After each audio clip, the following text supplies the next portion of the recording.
What is up, everyone? Welcome to round 5 of the Portland Monthly Premodern Paper Magic Afternoons February 2025 tournament. We got some rad decks to show you, so let's get into those deck lists. First up, we have Quinn on his version of the Rock. This is a pretty normal take on it, I feel like. We got some hand disruption with 4 duress and 4 cabal therapies. There are a lot of creature removal with 2 vendettas, 1 diabolic edict, 1 smother, and 4 pernicious deeds. There is also a decent amount of card draw and ramping going on. We got 4 wall of blossoms, 4 wall of roots. We have 4 ravenous balos, 2 blastoderms, 1 deranged hermit, and 2 frozen tuskers for the threats. This is also a living wish deck as well, so I'll get into the sideboard options for that as well. There are 2 living wishes in the main, and we're also running 2 recurring nightmares to get all that incremental value back. One of the nice things, of course, with the Rock is being able to cycle Crows and Tusker to go find a land and then bring it back with recurring nightmare. Also, of course, sack and scroll tokens to the recurring nightmare is always a good time as well. Mana base makes a lot of sense. We got our usual swamps and forests. We got 4 landwar wastes and 4 treetop villages, opting for a little more mana stability and not putting in any Mishra's Factories or wastelands. Sideboard, I did mention this is a living wish deck, so we'll go over the sideboard targets first. There is 1 Wither Wretch, 1 Uktabi Orangutan, 1 Dust Bowl, 1 Bone Shredder, 1 Plague Spitter,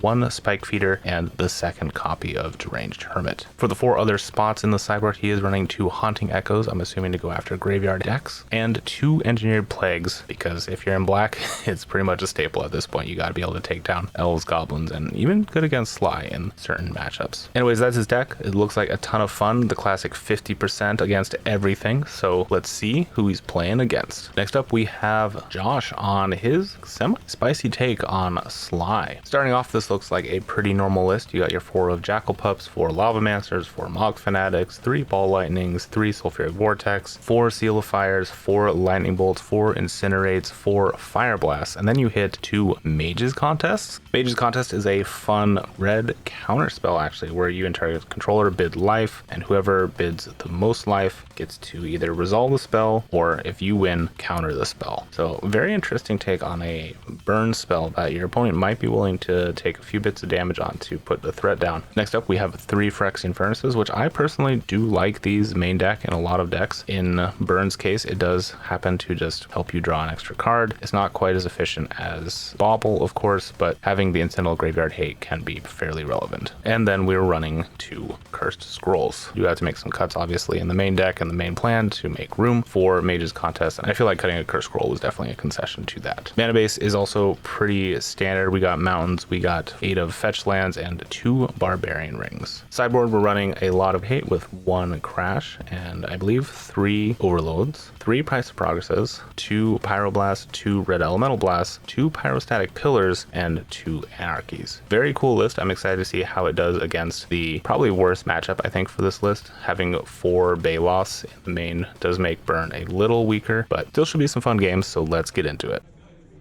And here we go. Quinn is on the left, Josh is on the right. Now, I believe this is Josh's first time at one of these monthlies, so also obviously first time on camera, so I want to do a quick little welcome to him. If you're in the Portland, Oregon area and you want to play some Premodern, check out the link in the video description. It takes you to our website, which links to your Discord. And from there you can find events. The events are also listed on the website too, but if you want to get into the community and talk lots of Premodern, we have a pretty active Premodern group as well. All right, looks like Quinn is going to be mulliganing here, and it looks like Josh has a keepable 7. The Burn player keeping 7, always scary. I feel like they have a lot of keepable hands. Basically, if it's not all mountains, it's usually pretty good. And at this point, I'm not sure if either player knows what the other one is on. We are, again, in round 5 of the tournament, so it's very possible people could have seen what others are playing. That may influence keeps here. Okay, looks like Quinn is actually going to be going down to 5. That's a little troublesome. I don't know what he had in his hand necessarily. I don't know if it was Mana Screw or if he's looking just for specific cards in this matchup. Being able to play out an early wall to stump some early attackers is pretty huge. Maybe just wanting to have a little bit more mana acceleration as well. And we'll see if we can get a better 5 here.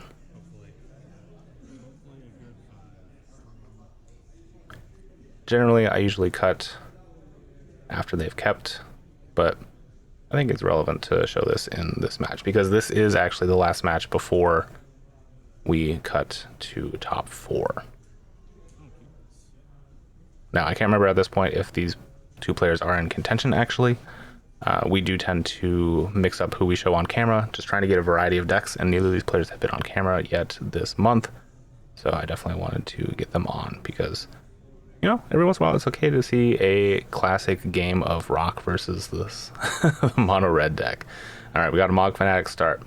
Pretty classic. It's not a Jackal Pup, but it'll do. And Quinn with the Wall of Blossoms, getting that wall up. And gets to draw a little bit back into the game.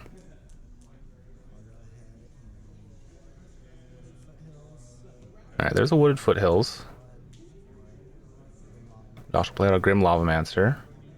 And say go, not wanting to bother swinging into the Wall of Blossoms. Already doing his job pretty well. Quinn does find a black source here. And Cabal Therapy. And what are we naming?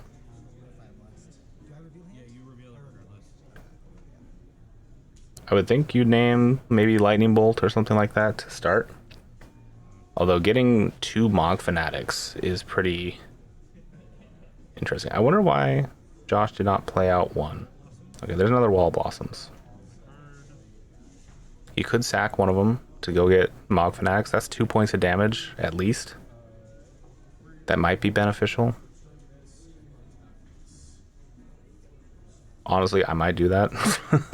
Like, that seems like a pretty good trade. Yeah, if Josh hadn't played out one of them, he could have been swinging in for something this next turn. And now he might get 2 for 1, which could be pretty problematic for him. All right, looks like that's what's going to happen. And we are going to name Mog Fanatic. All right, so that's 2 points of damage down. And then, yep, Curse Scroll. The Sulfuric Vortex is kind of scary. Quinn does just have 1 piece of enchant removal in his deck. He only has 1 Naturalize. All right, looks like we're fetching here. Hopefully that fetch land goes in the graveyard. Yes, Quinn, thank you for catching that. I don't think Josh even would want to have that shuffled in. I think that might have just been a bad sequencing there. Generally, the burn deck wants to get as many lands out of their deck as possible. And we know he has his 3rd in hand, and after 3, the burn deck just doesn't want any more lands for the rest of the game, pretty much.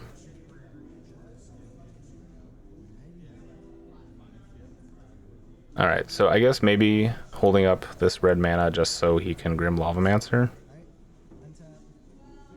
No, not doing that either. I guess that's true. He did just play it that turn. Okay, so yeah, maybe missing a bit of advantage there. There's a Bloodstained Mire. Playing to the board a little bit heavier.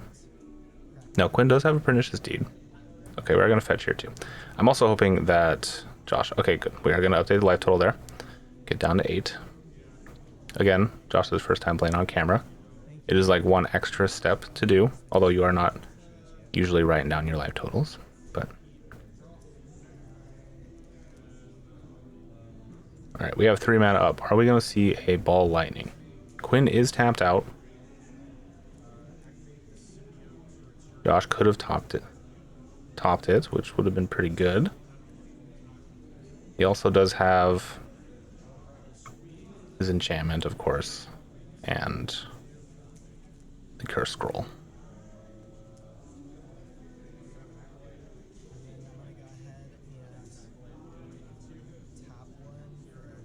Okay, we're going to play out the Curse Scroll here. Going to tap 1. Going to activate the Lavamancer, just shoot you for 2. Going to just exile the 2 lands. And it's just going to say go.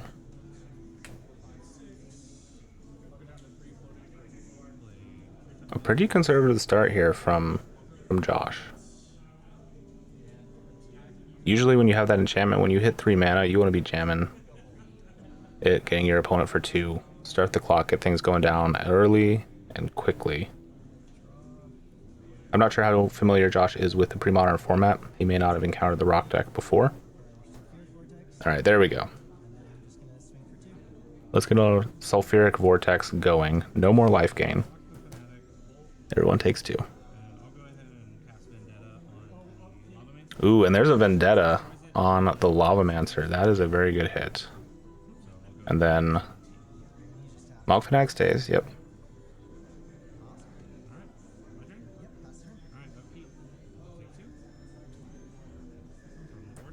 And we pass to Quinn's turn. Does he have an answer for what's going to be a lot of damage coming his way very soon? Alright, there's a wall of roots.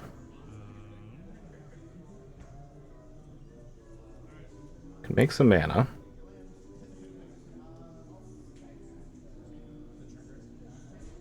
What can you do with 4 mana? Can animate the treetop village, start getting on the aggressive side. It looks like that's what's going to happen. Your opponent is all tapped out. Swing it for 3. Both players now having to keep in mind the Sulfuric Vortex dealing 2 every turn. Quinn reminding him of that. This does shut off the Balos for Quinn as well, which does make it a bit rougher. Alright, we'll see if Josh drew into something good. Are we going to see a ball lightning here? How about a second Sulfuric Vortex? And Quinn getting the first hit of that, going to 11. Now Josh is all tapped out again. Can do something very similar here to animate the treetop village. Okay, not going to put a counter on the wall roots. Opting just to tap the 1 of forest. He's actually drawn quite a few swamps. And is just going to pass. On your upkeep, take 4, drop to 6.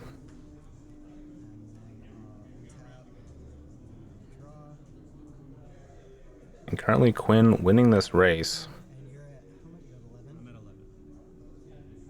But it just takes a couple of burn spells. There's a Fire Blast in Josh's. That's a mage's contest, not an Incinerate. Did he mean to cast the Incinerate? Okay, just gonna go. Right? That is what happened, right? I didn't... Okay, and then 4 damage there, and that'll do it. Yeah, so he accidentally cast... He did have the Incinerate in hand, but he accidentally cast the Mage's Contest. Whoops. Anyways, doesn't matter. We're gonna go to game number 2. Alright, here we are in game number 2. Quinn looking like he was winning that race, stabilizing off of a mulligan to 5. Josh having just the right amount of direct damage to get there in the end. Fire Blast is a hell of a card. Alright, I'm going to lead it with a Treetop Village and pass. Go Mountain, Jackal Pup. Okay, there's the traditional Sligh start. And we'll see if Quinn has another wall to back things up. It does. He has a Wall of Roots. Very good blocker for the Jackal Pup.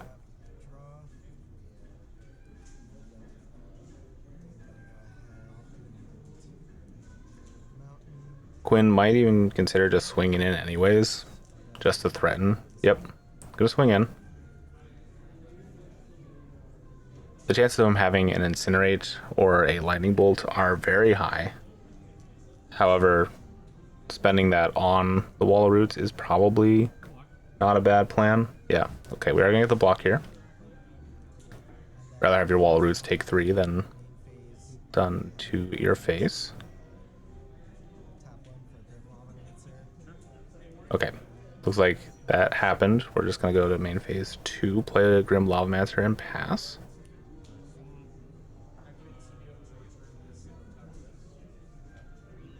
When tapping 3 for a Pernicious Deed. That is a very good one to find because he can crack that immediately. He doesn't have to. He can wait.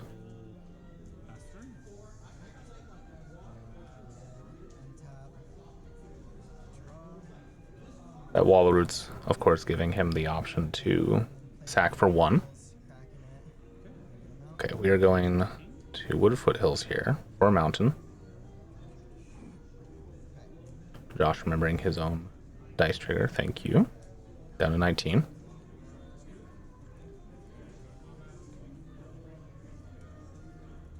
Now there is 3 mana open.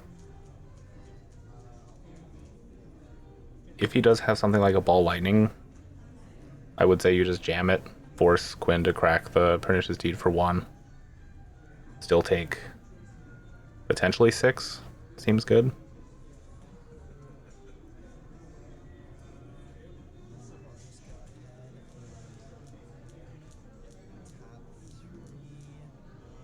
Alright, we are tapping 3. Okay, we have the Sulfuric Vortex again. And I'm just going to swing in for 2. And opting to block here. Quinn, I think, wanting to now go for the Sulfuric Vortex. Yep, going to take 2 off of that. Now cracking it for 3 seems like a much better plan.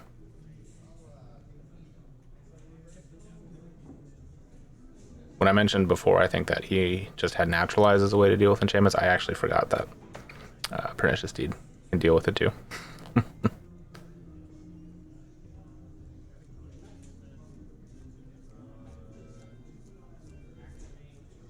Thinking through his lines, he's actually just going to pass. This makes sense, waiting until Josh takes 2 off of the Vortex.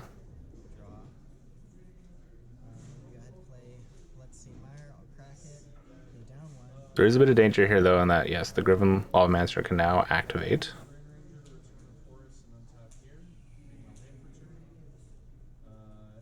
But if Josh doesn't realize that Quinn can activate this at instant speed, could be setting up for a bit of a blowout.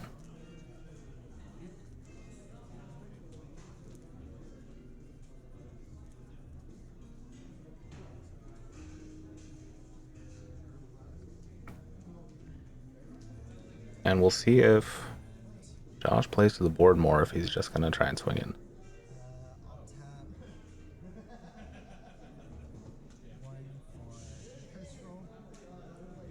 Alright, he's going to play a Curse Scroll. Exile 2 cards.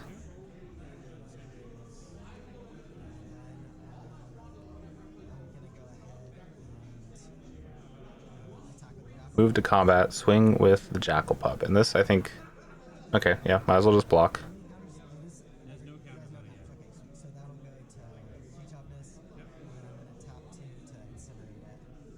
Ooh, and there's the Incinerate. Okay.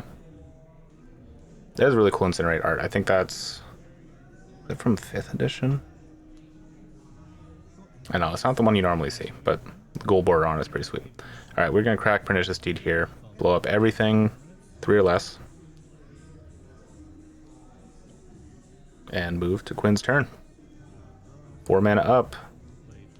Does he have a Baloth that he can just play out, pad his life a little bit? Alright, we do have Wall of Blossoms. And pass.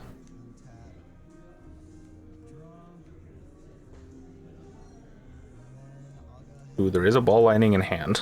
I think that is going to get slammed down. And that will actually get smothered, Quinn having the answer to it, and just going to pass. Another Wall of Blossoms.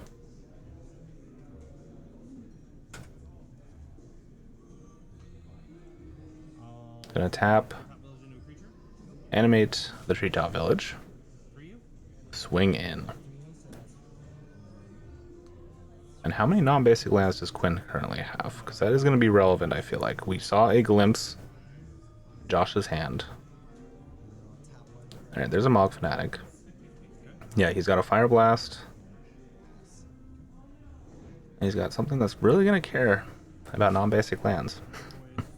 Very soon.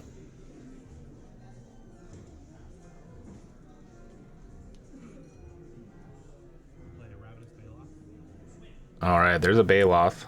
Gain 4 life if he chooses to sacrifice a beast. Currently the only beast is the Baloth itself, but it is still a very good answer.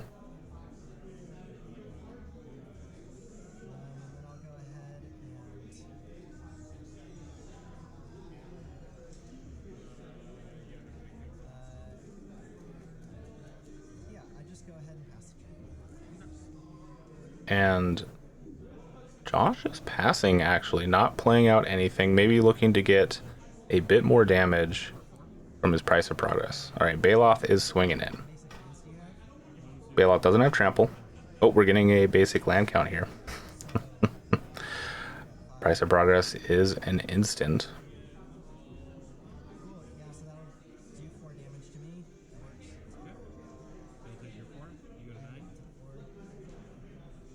And no blocks on the Baloth, which is surprising. Okay, we're going to tap 3 for another Pernicious Deed. Interesting. Okay.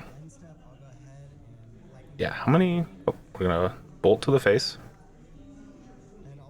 Down to 12. Hit you for 1. That is an interesting call. Josh could have saved a bit of life here, blocking and then sacking. Okay, we are going to Price, Phyrexian Furnace, exile bottom card, or target card, sorry, and then draw a card. Also tapping it, I guess, to exile a bottom card. And Josh looking in a bit of trouble here, I think.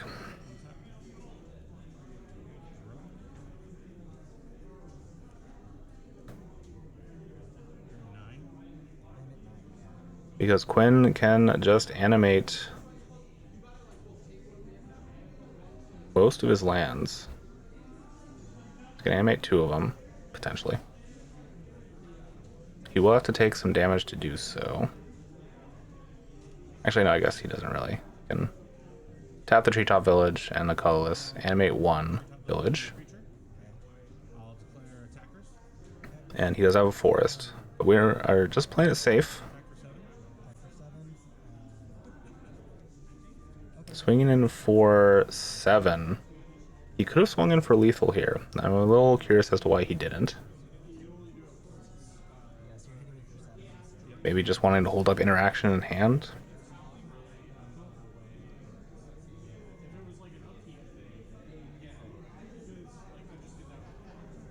He does have 2 blockers out. He could, I think, have swung in more. Not that it matters.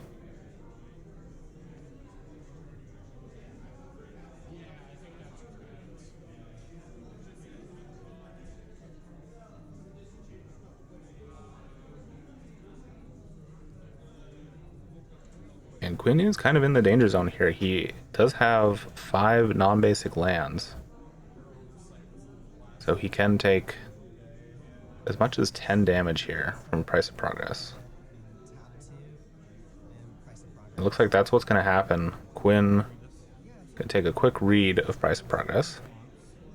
Something really sneaky he can do is actually animate all of his treetop villages, crack the Pernicious Deed, remove them so that Price of Progress would deal 6 less damage. And he might actually be doing that. Yeah, okay, so he's animating all of his lands. Sack Pernicious Deed for 0. Doesn't actually need to sack his Baloth here. That might be a little over aggressive, but he is going to sack his lands to his own Pernicious Deed. So he'll only take 4 damage. Unfortunately, this also leaves him with no way to win next turn, and giving Josh a extra window here. The Baloth can do it at instant speed, so there's no real reason to do it when you are already going to get rid of all your lands. I think you need to either keep 1 threat or the Pernicious Deed. If you have a reoccurring nightmare or something like that, that's pretty good, but doesn't look like that's the case. There's a Wall of Roots.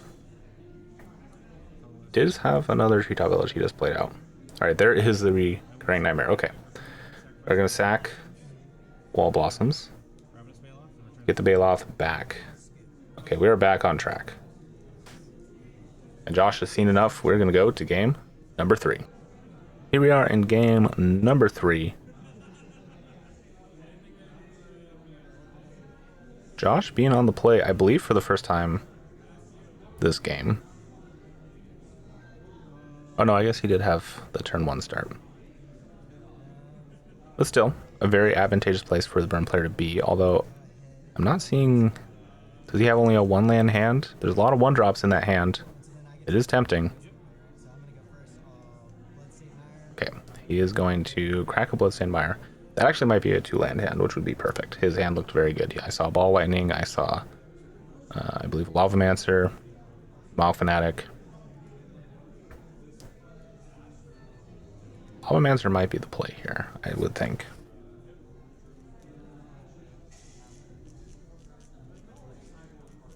I do have to wonder if Quinn actually did bring any sideboard pieces here. I do kind of like bringing in Engineered Plague, just because sometimes you can get multiple Lavamancers, or the better one, I think, actually is to name Elemental for Ball Lightning. Being a 6-1 only does so much. Alright, we do have the Mog Fanatic start here. Quinn is going to follow it up with a Treetop Village, similar to his game 2. Alright, there's the Lavamancer. Go swing in for 1 with the Mog Fanatic. And pass. Okay, so this was actually a 1-land hand for Josh. Has not found the second mana yet. Alright, there's a Duress. We'll get a better idea of what's going on here. 2 Phyrexian Furnaces, 1 Fire Blast, 1 Incinerate, 1 Ball Lightning.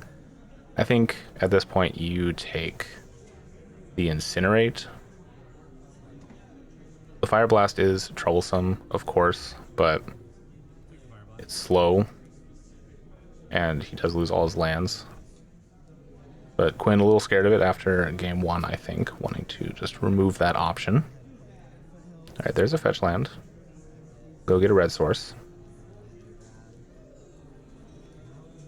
Incinerate just easily more castable and is actually fairly relevant for dealing with a lot of Quinn's blockers. That's kind of the only consideration I think I have for that. Grim Lavamancer is obviously a problem for Quinn's blockers as well, but it does take a little more resources.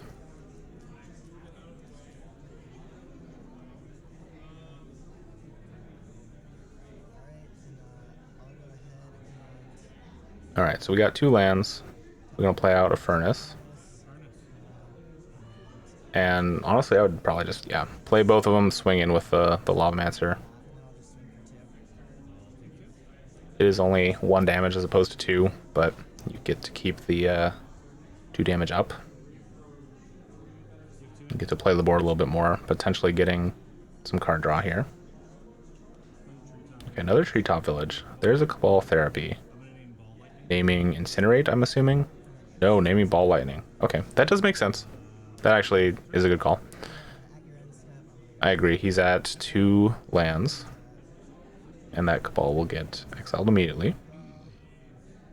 This is one of those instances where I think having the Furnaces in the main is good, just incidental graveyard hate. I don't know if I would have left them in after game 1, but I guess with the Reoccurring Nightmare, if Josh was familiar with the deck, maybe he brought him back in for game 3 after seeing Reoccurring Nightmare in game 2. Alright, there's a Pernicious Deed. That is very good. 1 mana up. I would just crack it now. No, he's going to pass. Exiling 2 cards.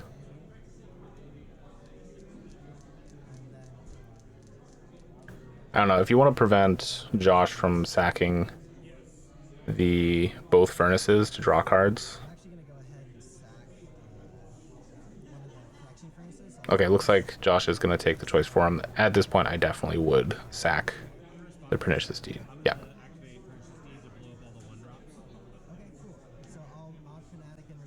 Yep, Mog Fanatic will be able to get in for 1, taking Quinn down to 13.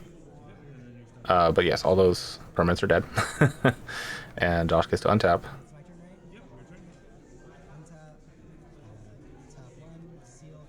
Alright, there's a Seal of Fire. Pass. Quinn finding lots of Treetop Villages here. But there's a Bailoff. Okay.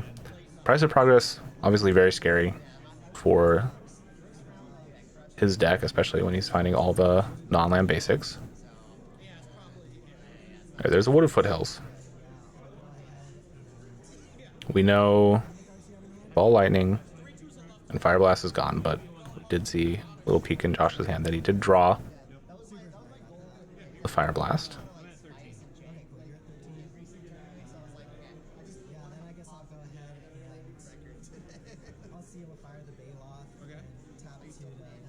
Okay, we are cracking the Seal of Fire and the Incinerate. Quinn will just sack the Baloth in response to gain 4 life.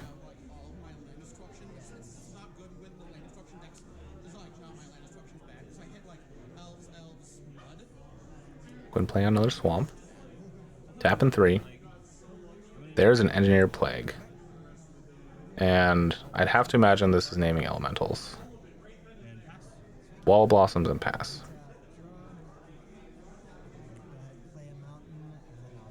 No land for Josh and pass.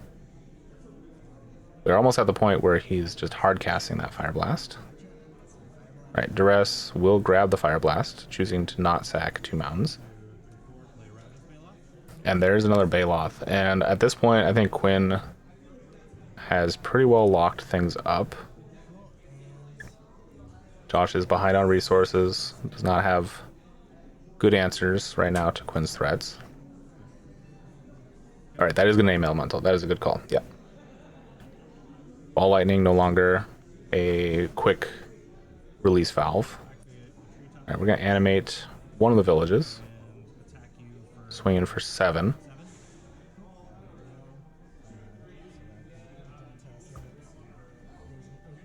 And I believe that takes Josh down to 11.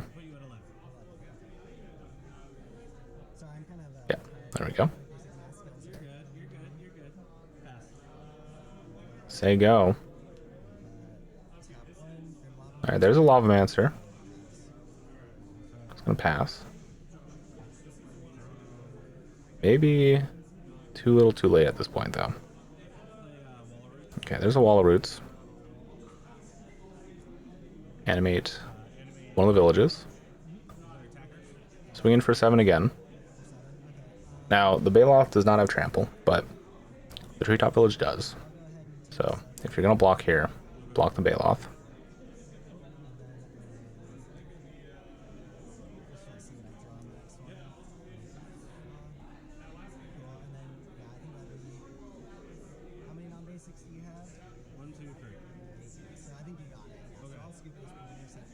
And it looks like, yeah, it looks like Josh is going to scoop things up. Quinn takes it down in 3 games. All right. Thank you all for watching. That was a pretty nail-biter of a game in both games 1 and 2. And then Quinn just having the card advantage, able to grind it out as Rock so often does in game 3. If you would like to support the channel, the best way is actually just to comment below. What is your favorite red card? I don't know if we've done that one yet. That lets me know that you watched the video all the way to the end, and also is just good engagement for the YouTube algorithm. If you'd like to support the channel financially, there is a Patreon link in the video description below. We're not doing anything special with it right now, but eventually I am going to start actually putting Patreon names on videos. So if you'd like to get in on that, that's a great way to do so. It's a great way to support the channel. It helps me with travel expenses, traveling to other tournaments, upgrading camera gear, and also just making more videos in general. Thank you all for watching, and I'll catch you next time.